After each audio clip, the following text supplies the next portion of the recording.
Bismillahirrahmanirrahim. Assalamualaikum warahmatullahi wabarakatuh. Selamat siang, salam sejahtera bagi kita sekalian. Shalom, Om Swastiastu, Namo Buddhaya, salam kebajikan. Rekan-rekan wartawan, pada siang hari ini kita berjumpa kembali dalam rangka update situasi Kamtibmas pada tanggal 30 Juli 2020. Ada beberapa hal yang perlu kami sampaikan. Yang pertama, informasi terkait perkembangan penyidikan dugaan kasus korupsi dan tindak pidana pencucian uang atau TPPU LC fiktif dengan tersangka MPL. Berdasarkan surat Kajati DKI Jakarta nomor PP 01 M.1.5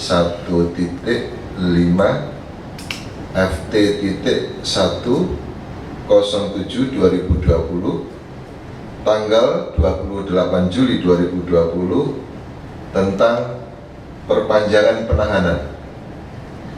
Maka untuk paling lama 40 hari terhitung mulai tanggal 30 Juli 2020 sampai dengan tanggal 7 September 2020 di Rumah Tahanan Negara Bareskrim Polri memperpanjang penahanan atas nama tersangka PML alias RI alias MPL, perempuan kebangsaan Belanda, pekerjaan Presiden Komisaris PT Brokolin Internasional atau sebagai pemilik PT Sagaret Gramarindo Group dan lain-lain.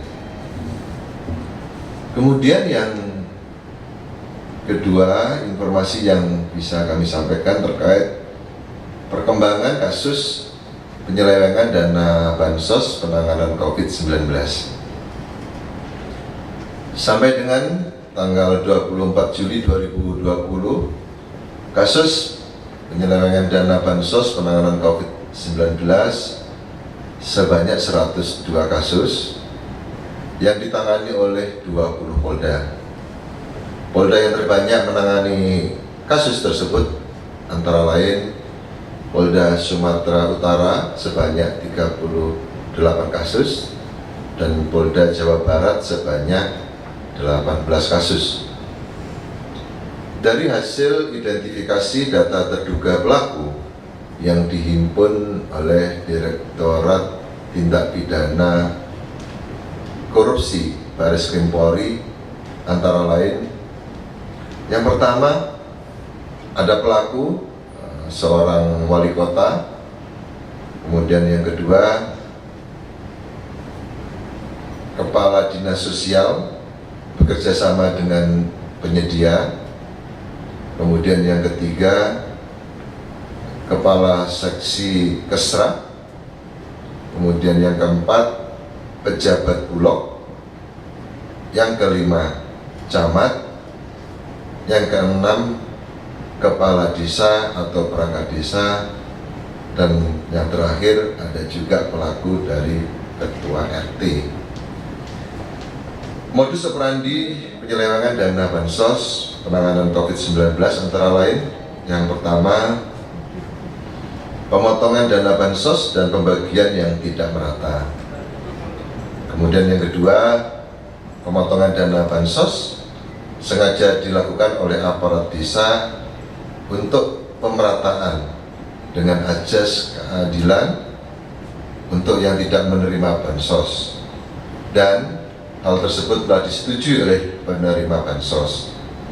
Kemudian yang ketiga, pemotongan dana Bansos dilakukan untuk uang lelah oknum ketua RT dan aparat desa lainnya.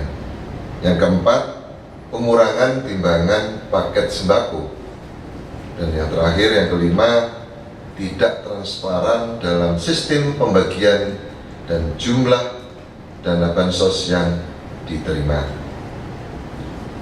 Adapun prosedur penanganan dana bansos yang perlu diketahui oleh rekan-rekan wartawan antara lain sesuai dengan bab 20 tindakan hukum terhadap aparatur sipil negara di instansi daerah pada pasal 385 Undang-Undang RI nomor 23 tahun 2014 tentang pemerintah daerah disebutkan bahwa ayat 1, masyarakat dapat menyampaikan pengaduan atas dugaan penyimpangan yang dilakukan oleh ASN di instansi daerah kepada APIP dan atau aparat penegak hukum. Kemudian yang kedua, APIP wajib melakukan pemeriksaan atas dugaan penyimpangan yang diadukan oleh masyarakat sebagaimana dimaksud ayat 1. Kemudian ayat 3, aparat penegak hukum melakukan pemeriksaan atas pengaduan yang disampaikan oleh masyarakat sebagaimana dimaksud pada ayat 1 setelah terlebih dahulu berkoordinasi dengan APIP atau lembaga pemerintah non-kementerian yang membidangi pengawasan. Yang keempat, jika berdasarkan hasil pemeriksaan sebagaimana dimaksud pada ayat 3 ditemukan bukti adanya penyimpangan yang bersifat administratif, proses lebih lanjut diserahkan kepada APIP. Kemudian ayat 5, jika berdasarkan hasil pemeriksaan sebagaimana dimaksud pada ayat 3 ditemukan bukti adanya penyimpangan yang bersifat pidana, proses lebih lanjut diserahkan kepada aparat penegak hukum sesuai ketentuan perundang-undangan. Di samping itu, dalam kasus penyelewengan dana bansos yang kecil kerugiannya, penyidik berkoordinasi dan melimpahkan penanganannya kepada APIP.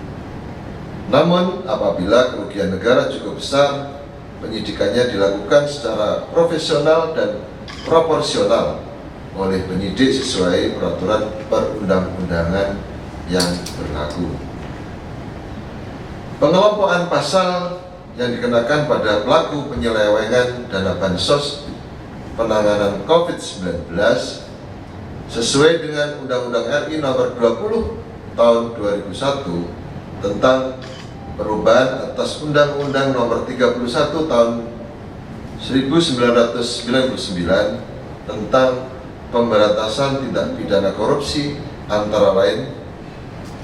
Yang pertama, apabila ada unsur kerugian negara dapat dikenakan pasal 2 ayat 1 dan pasal 3. Yang kedua, apabila ada unsur suap menyuap dapat dikenakan pasal 5 ayat 1 huruf A dan pasal 5 ayat 2. Pasal 6 ayat 1 huruf A dan B, pasal 6 ayat 2, pasal 11, pasal 12 huruf A dan B, pasal 12 huruf C dan D, pasal 13. Kemudian yang ketiga, apabila terjadi penggelapan dalam jabatan dapat dikenakan pasal 8, pasal 9, pasal 10 huruf A, B, dan huruf C. Yang keempat, apabila ada unsur pemerasan maka dapat dikenakan pasal 12 huruf E, F, dan huruf G. Yang kelima, apabila ada unsur perbuatan curang maka dapat dikenakan pasal 7 ayat 1 huruf A, B, C, dan huruf D. Pasal 7 ayat 2 pasal 12 huruf H. Yang keenam, apabila ada unsur benturan kepentingan dalam pengadaan, maka dapat dikenakan pasal 12 huruf I.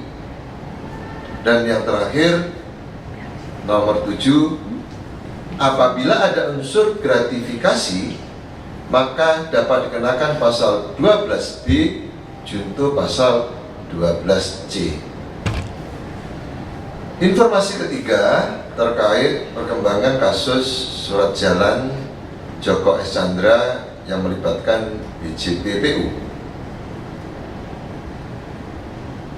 Berdasarkan Sprint Sidik nomor SP.Sidik 854.2A Romawi 7 2020 Dittipidum tanggal 20 Juli 2020, maka sesuai laporan polisi nomor LPA 0397 Romawi 7 2020 Barreskrim tanggal 20 Juli 2020 tentang kasus surat jalan Joko S. Chandra, sejak tanggal 20 Juli 2020 dimulailah proses penyidikannya oleh Barreskrim Polri.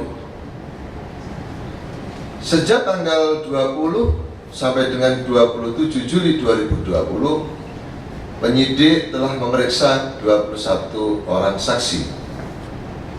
Pada tanggal 27 Juli 2020 telah dilaksanakan gelar perkara yang dihadiri oleh unsur Itwasum Polri, Div Propam Polri, Rowasidik Barreskrim Polri, para direktur di lingkungan Barreskrim Polri, Timsus Barreskrim Polri, Dirreskrim Polda Kalimantan Barat, para Kasubdit di Dittipidum Barreskrim Polri, para penyidik, dan hasilnya telah kita ketahui bersama bahwa status terlapor BJPPU ditingkatkan menjadi tersangka.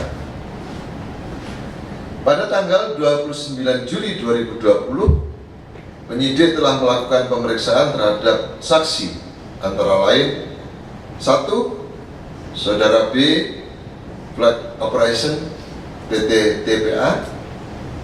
Kemudian yang kedua, Saudara SB, Flight Operation PT TPA. Yang ketiga, Saudara E dari Pontianak, Kalimantan Barat. Kemudian yang keempat, Saudara Dr. P dari Pontianak, Kalimantan Barat. Dan yang kelima, Saudara Ibtu J dari Pontianak, Kalimantan Barat. Hari ini tanggal 30 Juli 2020 pada pukul 12.00 WIB, BJPPU didampingi oleh staf Divkum Polri diperiksa sebagai tersangka oleh penyidik Barreskrim Polri.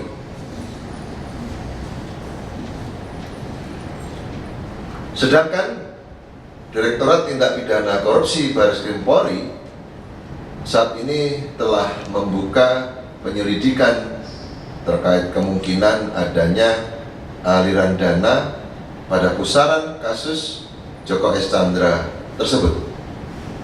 Jadi demikian informasi pada siang hari ini yang bisa kami sampaikan kepada rekan-rekan wartawan. Sekian dan terima kasih atas perhatiannya. Wassalamualaikum warahmatullahi wabarakatuh. Om Santi Santi Santi Om. Salam sehat.